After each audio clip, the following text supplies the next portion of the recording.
When you want to get on someone else's stage, it changes the position that you're in from the solo to what I call the pie theory. You become a piece of the pie, right? So someone like AG, he is the director of the pie, and he's going to add in pieces that complement what he's doing. So if you want to get on someone else's stage, you need to know the whole pie. What's the mission of the seminar? What are people there to learn? How do you fit in? How can you fit in? What talks do you have that complement AGs versus compete? And you also need to understand the business end of that. A promoter like me, I want to know that you are absolutely passionate about what you have to say, but I also want to know that you can deliver because you're part of my money tree, right? You need to have programs that are clear and concise. You need to be able to make an offer from the stage. I'm going to ask you as the promoter, can you tweak this talk to fit into this particular seminar? And your answer is going to be? Yes. Thank you. And also to be able to be willing to discuss where you're weak, where you need to tweak this or tweak that, so that you become a complement to the whole event. So the business side of that is important not only if you want to get on someone else's stage, but also when you're conducting your own seminars. You're going to ask the same questions of your guest speakers that I'm going to ask of my guest speakers. So you do it as a guest speaker, but you also do it as a promoter or a seminar producer. You're going to want to know the same things. Now, for women, I'm here to tell you there is a huge opportunity for women right now, because people are noticing there are not a lot of women speakers at multi-speaker events, and I have to stop and acknowledge AG because this event is not the norm.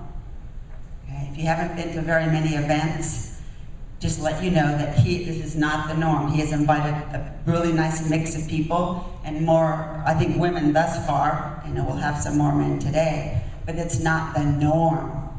And for women, the opportunity is promoters are looking for really good women speakers. And I'll tell you now why in the past, this is behind the curtain again, women haven't been asked to speak on stages, and it has to do with how our brain functions. So, do I have a couple of minutes? Yes, go ahead. Okay, so. Also, this would be valuable to know what it is. Absolutely. You want it? Say I want it. All right. So, men's and women's brains, as I'm sure all of you know, are not the same animal, right? And I'm going to go back. Alison Armstrong has a wonderful way of presenting this material, which is to take you back to caveman, cavewoman days. So when you're in a caveman, cavewoman time of life, or time of on the planet, we had two functions. The men were to get the woolly mammoth for dinner, and the women's job was to gather the accoutrements for that, which would be the berries and the water and the wheat or whatever they could find. So and you women, I know you know this, your man is in front of the football game, and they are like laser focused, right? You're going, dear, and they just don't hear you, right? That's how their brain works. When they get on focus, they stay on focus. And that comes from the caveman needed to take the spear, which has the point, and get to the point, which was to get the spear into the woolly mammoth for dinner, right? So men naturally are wired to get to the point, right? And we have that ability in us. That's the more masculine side of the brain. But women are wired a different way. We have diffuse vision. We're the scanners, right? We know what the kids are doing without even turning around because we have eyes in the back of our head, right? We can see something over here, and then, oh, look, there's a beautiful handbag over there. I want to go over there. But, oh, look, there's the kids running across the street over there. We're doing all of these things at one time, right? Yeah. So when we speak, we do the same thing. We go over here, and then we go over here, and we go over here. And what the promoter wants is for you to stay on point, right?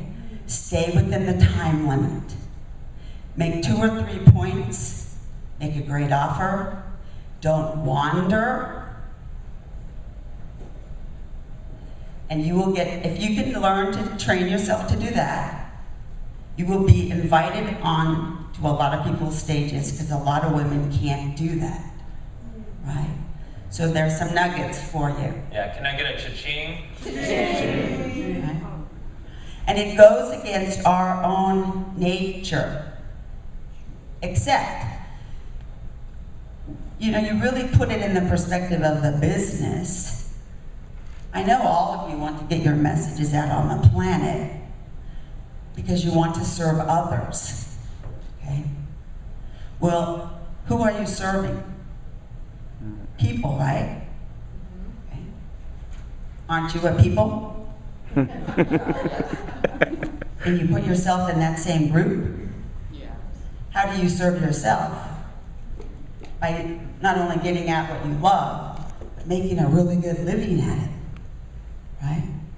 So you have to step back and look at this whole process not only from the passion point and the place of service, but the business side of that you want to make money at this so you can serve more people. Promoters also want to do the same because they want to get your messages out and their messages out so that everybody can be lifted up. So when you begin to talk, plan your talks, and again, it's going to be so fun if you join us in the 2-day where we actually get you on stage. We tell you where to stand. We talk about the power speaker dress for the women, and those kinds of little fine body language points. But you also want to include the business aspect of that. And for some of you, like when I went into the cake business, I went into for the creativity, for the art, that I could play in chocolate and have fun. The business part was the icky part. Right? I go, I don't want to do this. And that's the exact reason why a lot of cake decorators, and the formal name is now called sugar artists, don't make any money at their craft. And I believe that's also one of the points that speakers need to really take into consideration. If you want to make money at your craft, you need to incorporate the business aspects into it. So I'm happy to share with you also possibilities and opportunities. So part of that is to define what your ideal client, define your process that you do with your ideal client after you discover what their problem or challenges are. Out of that, you create a signature talk. Out of that, you can create a signature event, right? And then you have a media speaker kit. And what goes on that kit is important. With your headshot, the kinds of talks that you can do, a bio that you want the promoter or the host, the facilitator to announce and talk about you. Interview questions.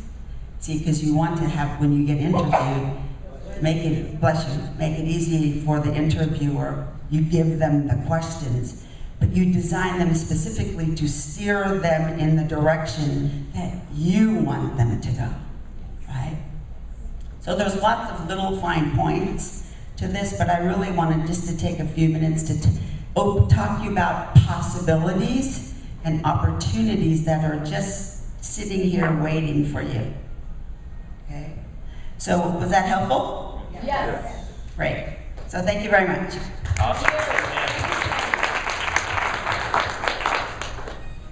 Awesome. Awesome.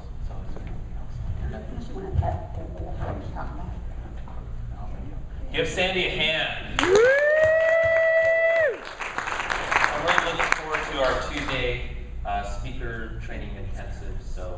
those will be, we'll have multiple dates throughout the year, so you could go when it fits your schedule. You'll get details about it this afternoon. And